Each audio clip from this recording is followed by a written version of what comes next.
Hello everyone, this is Swati Kumari. आज हम लोग क्लास 12 कॉमर्स के अकाउंटेंसी सब्जेक्ट के चैप्टर 1 एनपीओ का नेक्स्ट सेशन देख रहे हैं। इस सेशन में हम लोग जो रेवेन्यू नेचर के जो एक्सपेंसेस होते हैं उनके एक्चुअल में करेंट ईयर में क्या एक्सपेंस हुआ, इस पर बात करेंगे। आज हम लोग बात करेंगे कि जिस तरह से सब्सक्रिप्शन के बारे में हम लोग देखें कि करेंट ईयर का सब्सक्रिप्शन हम लोग कैलकुलेट करते थे, देन उसको इनकम साइड में दिखाए, है ना।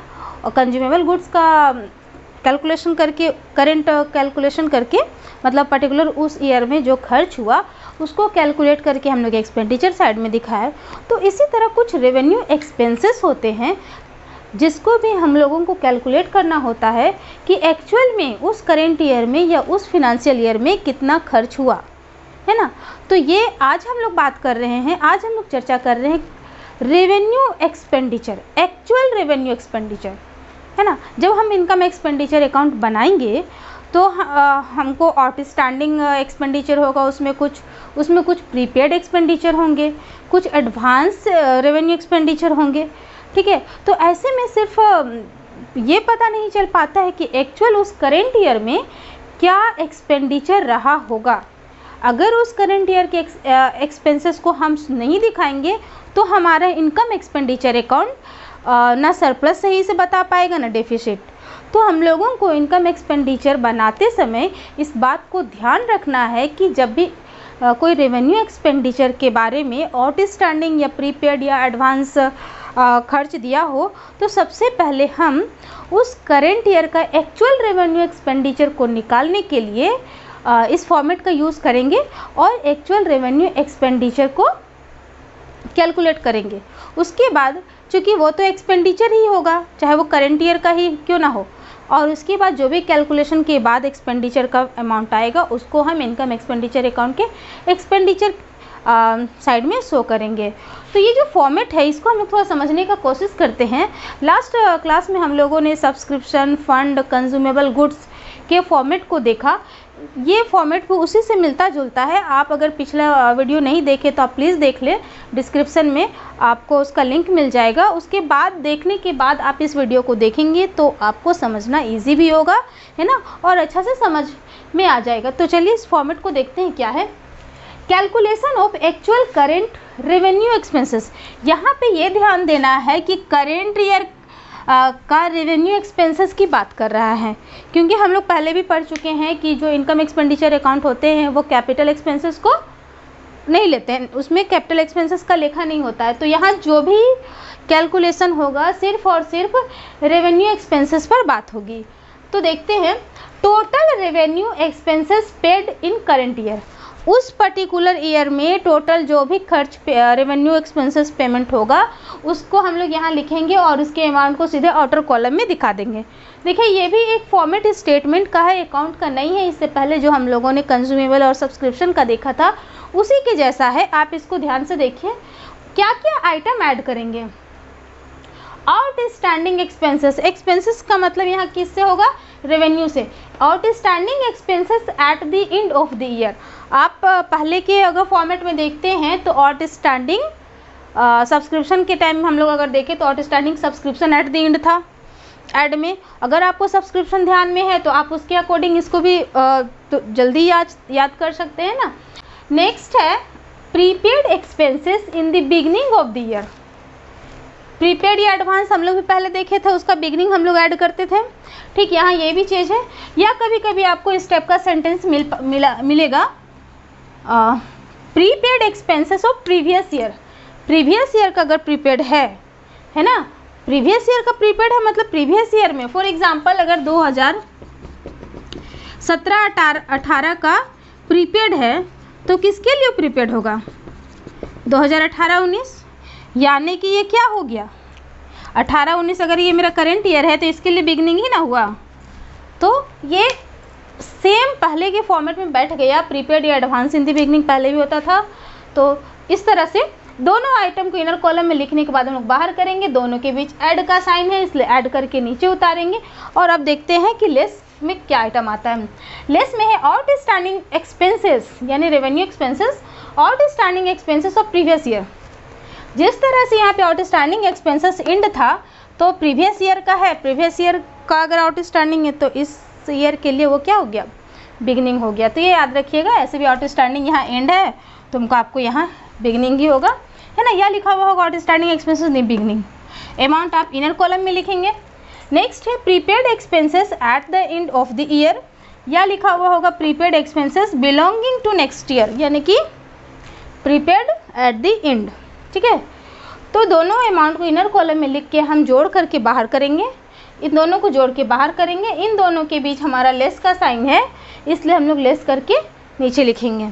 अब ये जो फाइनल अमाउंट आया है उसके लिए हम लोग लिखेंगे current year expenses transfer to expenditure side on income expenditure account, क्योंकि ये तो रेवेन्यू एक्सपेंडिचर है तो आप सीधे ये भी लिख सकते थे amount transfer to expenditure side on income expenditure account, जिस तरह से हम लोग पहले के कंज्यूमेबल गुड्स में, स्टेशनरी में, फंड में, इस तरह से हम लोग जो लिखते आए हैं, तो आप वैसे भी लिख सकते हैं, कोई दिक्कत नहीं है। तो ये चूँकि खर्च है रेवेन्यू और करंट ईयर का, तो इसलिए एक्सपेंडिचर साइड में जाएगा। तो इस तरह से ये जो फॉर्मेट है एकदम पिछले वीडियो, पिछले फंड, सब्सक्रिप्शन, कंज्यूमर गुड्स उसकी तरह है। अगर आप सीरियल वाइज अगर देखते आएंगे तो आपको बहुत आराम से याद हो जाएगा। तो चलिए हम लोग इस फॉर्मेट को एक एग्जाम्पल के साथ और क्लियर करते हैं। हमारा एग्जाम्पल है from the following information calculate the amount of salary chargeable to income and expenditure account for the year ending 31 December 2018। यानी कि यहाँ पे बात कर रहा है कि 31 दिसंबर 2018 को जो फिनेंशियल ईयर आपका एंड हो रहा है, आपका जो रिपोर्ट बन रहा है, उसके इनकम एक्सपेंडिचर अकाउंट में आप सैलरी का कितना अमाउंट चार्ज करेंगे या कितना अमाउंट शो करेंगे, ये आपको निकालना है। कुछ इन्फॉर्मेशन दिया गया है, देखते हैं क्या इन्फॉर्मेशन है। Salary paid during the year 3 lakh, है ना, पर्टिकुलर उस ईयर में सैलरी का पेमेंट हुआ है 3 lakh. Outstanding salary on 31 December 2017 rupees 10,000। यहाँ 17 की बात कर रहा है, रिपोर्ट हमारा 18 में बन रहा था, ये प्रीवियस ईयर की बात कर रहा है। आगे हम लोग देखेंगे, ये आउटस्टैंडिंग सैलरी तो है लेकिन दिसंबर 17 का है, तो 18 के लिए वो क्या हो जाएगा, बिगनिंग हो जाएगा, है ना, यानी कि ये आउटस्टैंडिंग बिगनिंग है। नेक्स्ट है outstanding salary on 31 December 2018। Outstanding तो है और मेरा जो भी रिपोर्टिंग ईयर है उसी का है ना, तो ये आउटस्टैंडिंग क्या हो गया, एंड। आपको पहचानना है, पहले भी हम लोग इस बारे में बात कर चुके हैं। नेक्स्ट है salary paid in advance on 31 December 2018। 18 में एडवांस हुआ है, ठीक है, 18 में एडवांस हुआ है, तो आपको ये पहचानना है ये एडवांस आपके लिए बिगनिंग है या एंडिंग है। तो आप कैसे पहचानेंगे, दिसंबर 18 में तो हम रिपोर्ट ही बना रहे हैं और यहाँ एडवांस की बात कर रहे हैं, यानी कि ये कौन सा एडवांस है, बिलोंगिंग टू नेक्स्ट ईयर या एडवांस एंड। तो बस हम लोग इस इंफॉर्मेशन को इस फॉर्मेट में पोस्टिंग करते हैं, देखते हैं क्या है।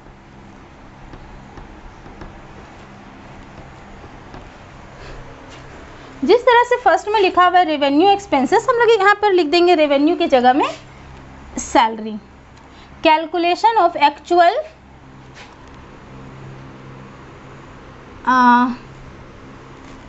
का सैलरी कर देते हैं, सैलरी आप चाहे तो फॉर द ईयर लिख सकते हैं।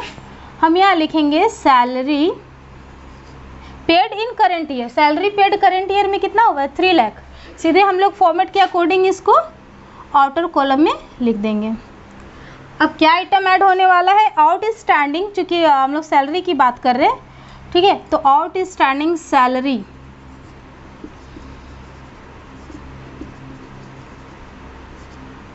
Outstanding salary at the end, क्या ये है हमारे पास, outstanding salary at the end है, क्योंकि एंड की बात कर रहा है और हमारा 2018 का रिपोर्टिंग ही एंड है, और उस 2018 के लास्ट में यानी कि 31 दिसंबर को सैलरी आउटस्टैंडिंग बता रहा है, यानी कि ये कौन सा सैलरी हुआ, salary outstanding at the and.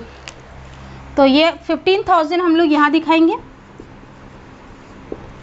Next है prepaid salary in the beginning या प्रीवियस ईयर का कोई प्रीपेड हो तो यहाँ पे प्रीवियस ईयर के बारे में प्रीपेड में सिर्फ एक ही इन्फॉर्मेशन है एडवांस का या प्रीपेड का, वो कब का है 2018 का।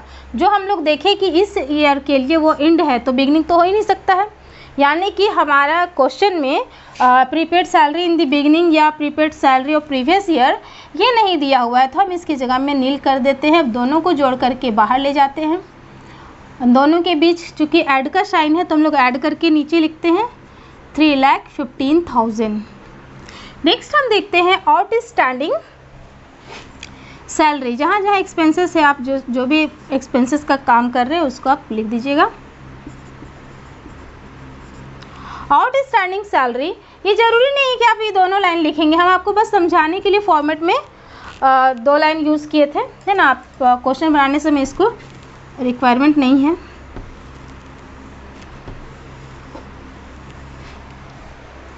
Outstanding salary of previous year, previous year का आउटस्टैंडिंग देखिए 2018 मेरा करंट ईयर है तो प्रीवियस ईयर 17 है और 17 का आउटस्टैंडिंग दिया हुआ है तो ये हो गया प्रीवियस ईयर का आउटस्टैंडिंग कितना 10,000। नेक्स्ट है prepaid expenses at the and, prepaid या एडवांस है ना, एडवांस है और एंड है कितना 20,000। ये एकदम सिंपल है, अगर आप लोगों ने सब्सक्रिप्शन या फंड का फॉर्मेट देखा होगा और उसकी एक्सरसाइज को कंप्लीट किया होगा तो ये बहुत सिंपल है फॉर्मेट याद करना। इसको हम ऐड करके बाहर निकालेंगे, दोनों के बीच लेस का साइन है इसलिए हम लेस कर देंगे तो आ जाएगा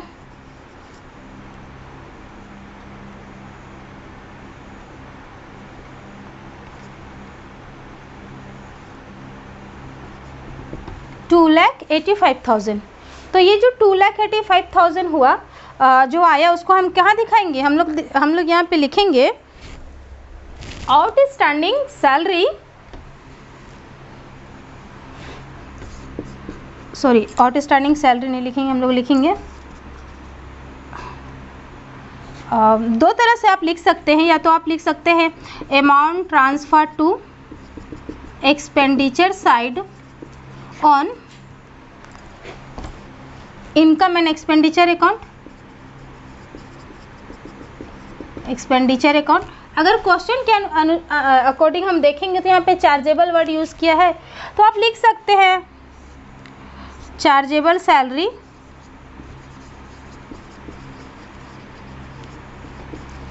फॉर करेंट ईयर, है ना। तो आपको एक लाइन एक सेंटेंस ध्यान में रख करके आप उसको भी यूज़ कर सकते हैं। तो इस तरह जो ये सैलरी का कैलकुलेशन हुआ, ये क्या पता चला कि पर्टिकुलर इस ईयर में 2018 वाले करंट ईयर में सैलरी में एक्चुअल खर्चा कितना हुआ 2,85,000।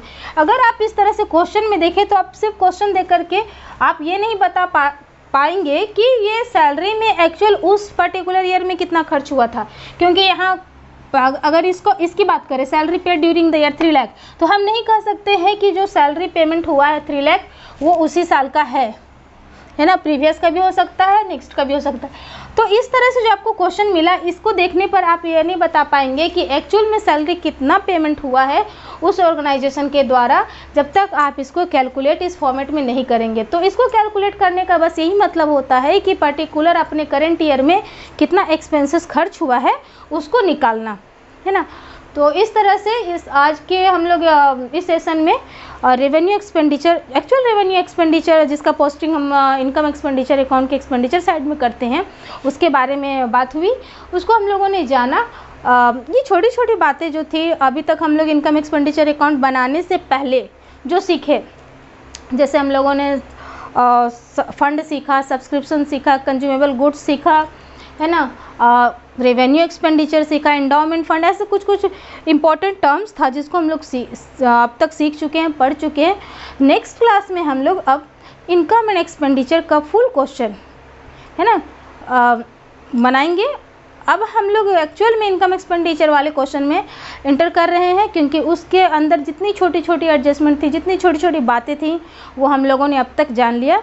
तो नेक्स्ट क्लास में हम लोग चर्चा करेंगे इनकम एक्सपेंडिचर अकाउंट के क्वेश्चन पर, ठीक है। तो आज के लिए बस इतना ही। अगर आप लोगों को ये क्लास समझ में आया हो, वीडियो अच्छा लगा हो तो प्लीज़ इसे लाइक शेयर एंड सब्सक्राइब करें। सो आज के लिए इतना ही। Thank you.